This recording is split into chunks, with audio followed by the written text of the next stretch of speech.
Constitucionales, un programa auspiciado por la Asociación Argentina de Justicia Constitucional. Bienvenidos a Aires Constitucionales, espacio de la Asociación Argentina de Justicia Constitucional. Pueden seguirnos en nuestras redes sociales y encontrar todos nuestros programas en nuestro canal oficial de YouTube. En el marco de una causa en la cual se cuestionó la validez de un trámite administrativo que había sido previsto como procedimiento alternativo en razón de el recurrente fundar este cuestionamiento en la afectación de garantías constitucionales. La Corte entendió que esto su pronunciamiento sería prematuro porque, digamos, al tiempo del mismo, la instancia se encontraba en que dichas afectaciones eran, digamos, agravios futuros, ¿sí? Y no había una afectación real de las garantías constitucionales.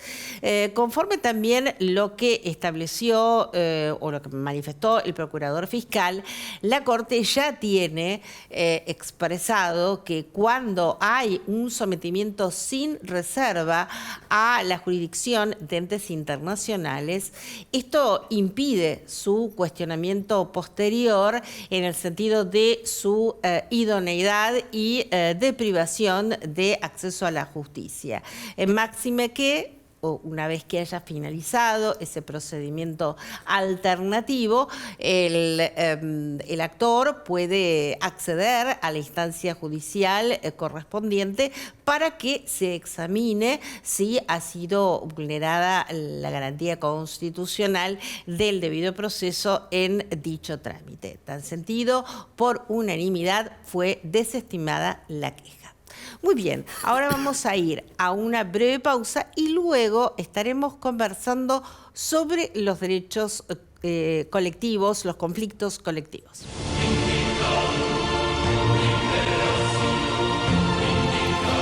Y aquí seguimos en Aires Constitucionales, hoy con la participación especial del doctor Francisco Vichetto, que es abogado, profesor universitario y miembro del Instituto de Derecho Aduanero y Comercio Internacional de nuestra asociación. ¿Cómo está, Francisco? Bienvenido nuevamente. Muy buenas tardes y muchísimas gracias por nuevamente la invitación, así que tengo que agradecer a Claudia, a las autoridades de la Asociación Argentina de Justicia Constitucional y a la gente acá del estudio que son tan amables y que siempre me atienden muy bien y que me tienen con mucho cuidado. Así que muchísimas gracias por estar nuevamente invitado a este prestigioso programa. Francisco, como para comenzar y ubicarnos en contexto, además de profesor universitario, ¿cuántos años en la justicia? 33 años, casi 34. Un poquito, ¿no? Un tiempito te pasaste ahí. Bastante, pero bueno. Con eso es un poquito del tema. Bueno, hoy vamos a tratar el conflicto colectivo. Vamos a explicarle a la gente de qué trata esto, porque realmente es muy interesante, ¿no?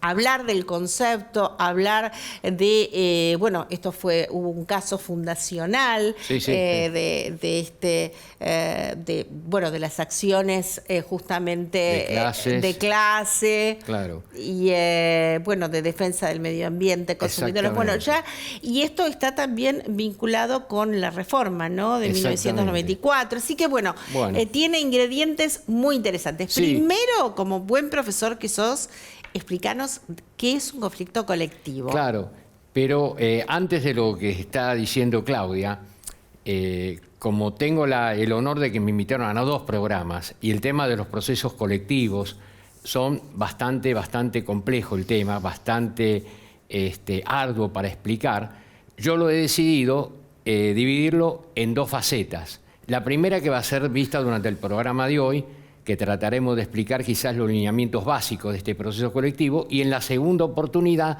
darle quizás un aspecto mucho ya más procesal, con los matices que hemos ya aprendido o que vamos a tener presentes en el día de hoy de la fecha. De todas maneras, sí, totalmente de acuerdo. Es muy difícil en un solo programa meter todo y que se entienda, ¿no? Exactamente. Y vamos a explicarle a la gente que son temas técnicos, pero nosotros hacemos un gran esfuerzo en el sentido que digamos, la audiencia es variada. Entonces tratamos de explicarlo con un lenguaje sencillo, como debe ser explicado el derecho a la sentencia. Como dice el presidente de la Corte. Claro. Que dice que hay que hablar con un lenguaje claro, concreto, conciso, sin olvidar, por supuesto, los tecnicismos, pero hay que hacerlo de la manera mejor clara posible. Sí, que a nosotros nos cuesta, vamos a decir verdad. Exactamente. Bueno, este tema de los procesos colectivos, que vamos a explayarnos en el día de hoy, hay algo que es importante que quiero tener en cuenta antes de empezar con la explicación. Tenemos que tener 4 ejes fundamentales. El primero de esos es la Constitución Nacional. Tenemos que tener en segundo lugar el Código Civil y Comercial de la Nación, el Código Procesal Civil y Comercial también de la Nación, y el caso que aludió hace unos instantes Claudia cuando dijo de la jurisprudencia que apareció con el caso Alavi, aunque hubo algunos precedentes que no eran los derechos colectivos, pero que lo vamos a ver en el transcurso de la charla del día de hoy. Lo que le quiero decir es que con Alavi la Corte ahí sentó por primera vez el reconocimiento de los derechos colectivos, que para nuestro país es muy reciente. Hay otros países, como en Brasil o en Estados Unidos, que ya está muy trillado. Entonces vamos a explicar de la manera más concreta y posible, como dijo Claudia, porque es una opinión mía personal. Se ha escrito mucho sobre los derechos colectivos, pero hay muy poco, digamos, en concreción de qué son los derechos colectivos y que están concatenados, ¿no es cierto?, con aquellos derechos que, si bien están también establecidos en la Constitución, que se establece, hay algo que es importante que podamos entender. Cuando yo generalmente hago, y lo he hecho acá y en todas las charlas o conferencias o lo que sea, siempre distinguí 4 institutos importantes, que eran la acción, la legitimación, la jurisprudencia y la competencia. Acá, en el día de hoy, hay 2 institutos que vamos a charlarlo, especialmente el segundo, que es muy importante. Pero primero quiero decir, ¿qué es la acción? Nosotros sabemos que acción tenemos todos, lo que no tenemos es legitimación. Es decir, porque el bebé o el feto, el menor de edad, todos aquellos tienen acción. Que se lo explico en 3 palabras. Quiere decir, ¿quién tiene derecho al reclamo? Claro, exactamente. Pero claro, que se da la otra, digamos, concatenación, que tienen que estar legitimados de alguna manera. Claro. Que ya lo vamos a ver, es un instituto muy difícil ese de la legitimación, no es tan sencillo. Pero además podés quedar fuera por falta de legitimación. Claro, pero bueno, por eso. Y la diferencia que hay con cuando se plantean como excepción la falta de personería o de representatividad, que vamos a ver que hay una pequeña diferencia entre un instituto y el otro. Pero ¿qué es la acción? Nosotros decimos que la acción, van a encontrar muchísimos conceptos, profesores, autores, lo que ustedes quieran, que han escrito, pero en 3 palabras para no olvidarse nunca más. Es un derecho subjetivo constitucional. Derecho subjetivo constitucional. Pero con esto de los derechos colectivos podemos decir que es un derecho colectivo también constitucional, porque no es solamente la persona, el individuo, sino que también puede ser una colectividad o lo que sea, una asociación, lo que sea, ¿no es cierto? A veces hay barrios que sufren determinadas contaminaciones y el derecho es colectivo porque afecta a todo ese grupo masivo. Pero bueno, una vez que tenemos definido la acción y después pasamos a ver lo de la legitimación que repasamos, decimos que el proceso colectivo es aquel que tiene pluralidad de sujetos, es decir, muchos sujetos, en el marco activo o pasivo. Marco activo me refiero a la parte actora, pasivo me refiero al demandado, ¿no es cierto?, que tiene una pretensión que está referida al aspecto común de intereses individuales, homogéneos, o bienes colectivos, y una sentencia que tiene efectos expansivos. Perdón, entonces ahí tenemos una diferenciación, Claro. ¿no?, de los derechos de incidencia colectiva sobre bienes que son de dominio público, en los casos, por ejemplo, del medio ambiente. Claro. Y en otros casos que tenemos de intereses individuales homogéneos. Homogéneos. O bienes colectivos. Puede ser, por ejemplo, las demandas en los casos de planes de ahorro. Pues, claro. Podría ser, Claro, ¿no? Vamos, que ahí ponemos hipotético. yo lo voy a ver después, pero vos Claro. ahí pretendés que hay digamos, una causa particular, pero como la sentencia es expansiva, Sí. a todos aquellos que tienen esa misma dificultad pueden accionar para que se les reconozca ese perjuicio que han tenido. Aunque los montos que se demanden sean diferentes. Sean diferentes, no importa, Eso pero es por eso es importante. masivo, por eso la Pero el extensión interés es es- masiva, ¿no es cierto? Y por eso es importante cuando les dije que ya vamos a llegar, lo vamos a explicar cuando se vea el caso de Alavi, ¿no es cierto? Que es erga omnes, o sea, que se establece Claro. que para todos de alguna manera. Bien. Y nosotros tenemos así brevemente conceptuado qué son los derechos colectivos. Pero ¿cuál es el contenido que tienen los derechos colectivos? Es que si nosotros empezamos a analizar, digamos, exegéticamente este tema de los procesos colectivos o derechos colectivos, es que en un primer momento, aparece, mejor dicho, un primer elemento de calificación de la existencia del conflicto, de un conflicto sobre un abanico de intereses individuales homogéneos o bien colectivos, es decir, que un derecho individual origina un proceso individual. Ahora bien, cuando hay un conflicto sobre una pluralidad de derechos que están afectados, entonces ya sea por una causa legal o sea por una causa fáctica común, es colectivo. Entonces, a ver, digamos, para hacer los dos universos. Por un Sí. lado tendríamos los derechos individuales y por el otro lado tenemos los derechos de incidencia colectiva, Colectiva. que afectan a más de un sujeto, Claro, más de un sujeto. ¿no? Por Por eso- eso tiene efectos erga omnes. Claro, y me adelanto también un todos. poco, Sí. que lo vamos a ver en su momento, el caso, por ejemplo, de Enmejian contra Sofovich, porque Enmejian, ¿Cuál era el punto de el conflicto punto ahí? del conflicto era que habían agraviado a la Virgen María y él decía que todos los católicos de alguna manera se sentían afectados. Él lo inició individualmente, ¿no es cierto? Sí. Que después veremos que la Corte le dio lugar a esa solicitud basándose en el Pacto San José de Costa Rica, porque consideró que el pacto era operativo, que no necesitaba de una... Del acto complejo federal. Claro, era programático y que no era operativo, no Operativo. era programático, que no necesitaba de ninguna, digamos, de alguna ley, como pasó en el caso anterior, años anteriores, que fue contra Neusta. Ah, que claro, dijo o que sea, era programático. sí del acto, claro, o sea, sí del acto complejo federal, por supuesto, Claro.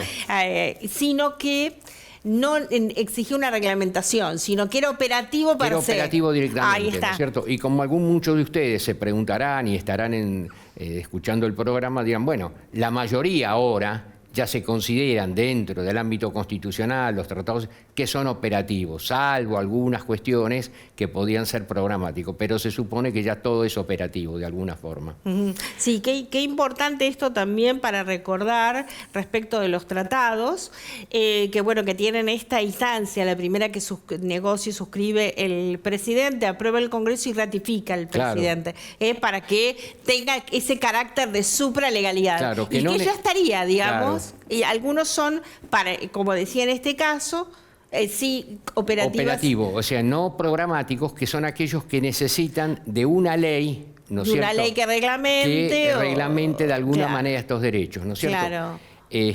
Por eso también, ya que estoy, aprovecho y es importante para que todos tengamos presente, además de estos artículos constitucionales, también el artículo 28 de la Constitución, que establece el principio de razonabilidad. También es un artículo muy importante tenerlo en cuenta. Bueno, son de mis predilectos, todos, Sí. pero el 28 es fundamental. Y después, bueno, con el 75, que se incorporó después de la reforma, inciso 22 y otros incisos que también hacen a esta materia específicamente. Sí, además, siendo en materia de derechos humanos, claro. Tenemos entonces... Claro, y hablando de derechos humanos, ya que estoy, aprovecho para saludar a todos los colegas, sí. que hoy es el Día Internacional del Abogado. Sale grabado, así, ¿no digamos, el 3 de febrero, claro. Es el Día Internacional. Sí. El Día Internacional del Abogado, y haciendo hincapié fundamentalmente en los derechos humanos.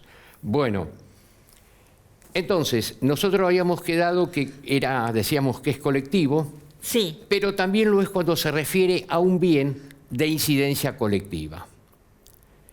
Entonces, en este orden de ideas o en esta línea de pensamiento que venimos desarrollando, podemos decir que este conflicto presenta un reflejo procesal en dos aspectos. El primero es que hay pluralidad de sujetos en el marco activo o pasivo. Cuando digo marco activo y pasivo, recordemos, me refiero al actor y al demandado, ¿no es cierto? En los derechos individuales homogéneos hay pluralidad de sujetos y puede ser que haya también pluralidad de partes o bien una sola que represente a todos los sujetos involucrados, como por ejemplo que se da en el caso de un proceso de daños masivos causados a muchos damnificados. Caso típico, medio ambiente, consumo también. Claro, entonces puede demandar que uno solo de los afectados demuestre que hay causa común. Y la sentencia tiene efectos expansivos, esto es lo importante. O puede ocurrir que demanden 10 afectados en un determinado proceso y 10 en otro. El conflicto siempre va a tener muchos sujetos, miles de sujetos. El proceso puede tener una parte o 10 según sea el caso que se trate. Perdón, por ejemplo, podría ser en el caso de varios clientes de un banco que se les hace un cargo que no corresponde. Claro. ¿No? Entonces ahí, si bien esa persona, ese sujeto es el que demanda, cuando se dicte o llegue la resolución final, como tiene efecto expansivo, pueden los otros también acogerse a ese beneficio para poder lograr de alguna manera ese perjuicio que habrían sufrido. Y también podría representarlos una asociación de consumidores. O una asociación, sí, por supuesto. Y esto es importante porque a veces las personas no reclaman por el costo que tiene, digamos, contratar un abogado, bueno, el dispendio de tiempo y todo lo demás, y bueno, y allí podrían entonces ser representados. Más allá de que, bueno, hay distintos entidades en los cuales uno puede tener el servicio jurídico gratuito, etcétera, etcétera, pero recuerden que todos tienen acceso a la justicia, lo ha repetido muchas veces la Corte. Sí, pero igualmente a veces hay restitución, yo me voy a meter en eso, se hace muy difícil. Claro. Pero una agrupación que puede actuar, y eso es importante. Fíjense, ya que Claudia trajo el tema, pero quizás no es específico de la charla. Yo siempre complicando las cuando fue cosas. el tema, por ejemplo, de la contaminación del riachuelo, se escuchó como amicus curiae, como amigos del tribunal, algunas organizaciones como Greenpeace, etcétera, que no eran parte directa, pero sí se los tuvo como amigos del tribunal y escucharon esa opinión. Y estas cuestiones son importantes para que uno lo tengamos en cuenta, lo podamos difundir y que la gente, bueno, pueda ver. Yo creo que, por ejemplo, tendría que haber más publicidad, ¿no es cierto?, en todo este tipo de acontecimientos, porque, bueno, por ahí lo conocemos los que estamos en el métier de todo el día, pero el resto de la población desconoce un montón de cosas. Bueno, para eso humildemente está este programa también, para hacer conocer temas que a veces están como muy sesgados a la comunidad jurídica y no, tienen que ser conocidos por toda la comunidad. Y si no, fíjense en que el artículo 43 de la Constitución Nacional, en el segundo párrafo, habla precisamente de los amparos colectivos, es decir, de poder llegar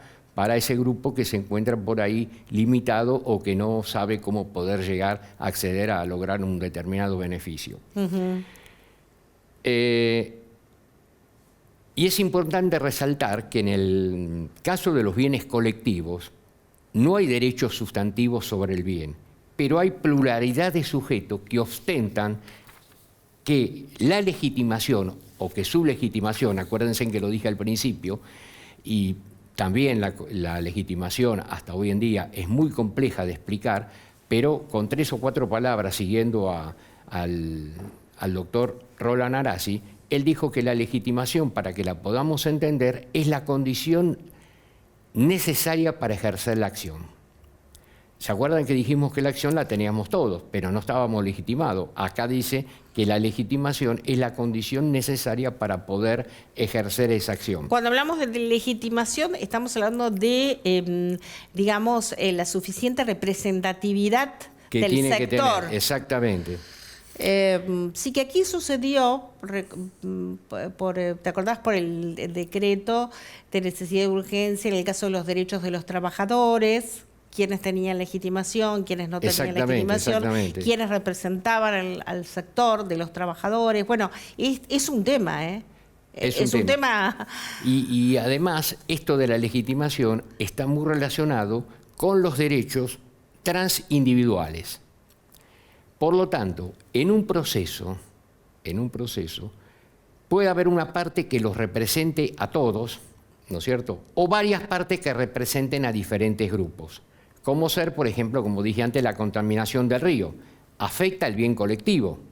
Y puede haber un proceso iniciado por el defensor. Ustedes recuerden que en la Constitución, ya después lo mencionaré, en el artículo 86, después de la reforma constitucional, apareció una figura que es la defensor del pueblo. Que ahora no tenemos defensor del pueblo, está la Defensoría General del Pueblo de la Nación, que tiene tanto legitimación activa como pasiva.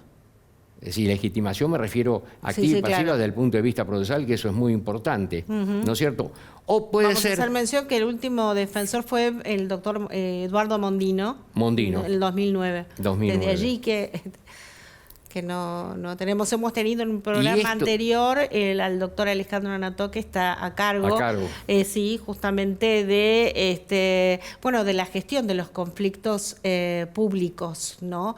De la Defensoría General de la Nación. Porque esto existe, el conflicto público, claro, el conflicto colectivo. Y es importante. Y Claudia mencionó al doctor Mondino, pero hemos tenido muy buenos defensores del pueblo. Sí, se fue Jorge Mayorano, en su momento, o sea, que realmente es el defensor del pueblo, el que está al lado de aquel individuo que lo trata de acompañarlo en alguna... Bueno, es muy importante la figura de esta... Sí, realmente es una carencia muy grande que tenemos en este momento. Claro, en octubre bueno, se hicieron las postulaciones, pero claro, es un procedimiento complejo, en el sentido que se necesitan las 2/3 partes de ambas cámaras para... Ojalá que lo podamos lograr y que lo tengamos, porque es una figura ausente que, y es constitucional además. Y es un órgano independiente. Esa es otra cuestión además, importante. Claro. Entonces puede actuar, ¿no es cierto?, como yo dije antes, tanto legitimación activa como pasiva de alguna manera.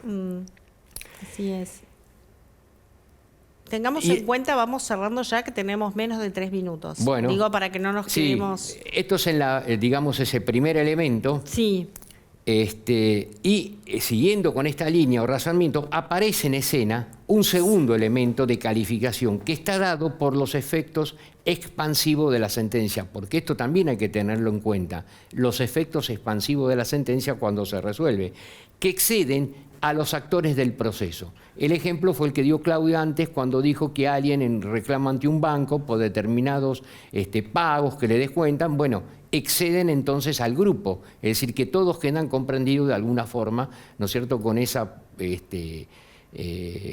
digamos, técnica que se dice para todos. Sí, vamos a hacer la salvedad que también hay un derecho a no ser representado, que lo vamos a hablar en la segunda parte, porque también lo hay. Sí, ¿no? Sí. Que no quiere ser representado. Por eso, este tema de los derechos colectivos también lleva el nombre de acciones de clases, claro, ¿no es cierto? Porque es muy abarcativo, no es solamente ese grupo que es reducido, sino que es beneficio para todos. Que, vuelvo a reiterar, yo me acuerdo que estaba en mi tribunal y hubo una causa en el cual se demandaba, había un grupo de actores, en ese momento no estaba ni se hablaba acá en la Argentina de los derechos colectivos ni de acciones, que se inició con un proceso ordinario alrededor de 760 actores, porque era todo un barrio que demandaba a un supermercado y a una marca de productos alimenticios. Claro, en ese momento, hoy, 2026, sería un proceso colectivo. Ese era individual que todavía no estaba presente. Imagínense un caso terrible por 760 actores que había, que se habían presentado contra estos demandados, y entonces el proceso, el juez, me acuerdo que lo había trazado y había audiencias que llevaban 2 años aproximadamente. Bien, ¿Cierto? ya tenemos que cerrar. Bueno, Francisco. y seguimos con la segunda etapa. Sí, los títulos para la segunda parte serían, y ya cerramos. La segunda parte de esto mismo, de los conflictos. Terminar, redondear esto que estoy dando y empezar a hablar de ese tema de la legitimación, cómo está tan ligado con los procesos colectivos. El tema de legitimación, para después cerrar con una evolución también de la jurisprudencia, cómo fue avanzando la jurisprudencia con respecto a estos temas. Muy bien, estamos por Bueno. terminado entonces este programa, agradeciéndote tu valiosa presencia en el mismo. Y bueno, nos despedimos entonces para el próximo programa, donde trataremos la segunda parte. Bueno, perfecto. Muy bien, nosotros nos volvemos a encontrar, como siempre, aquí en Metro.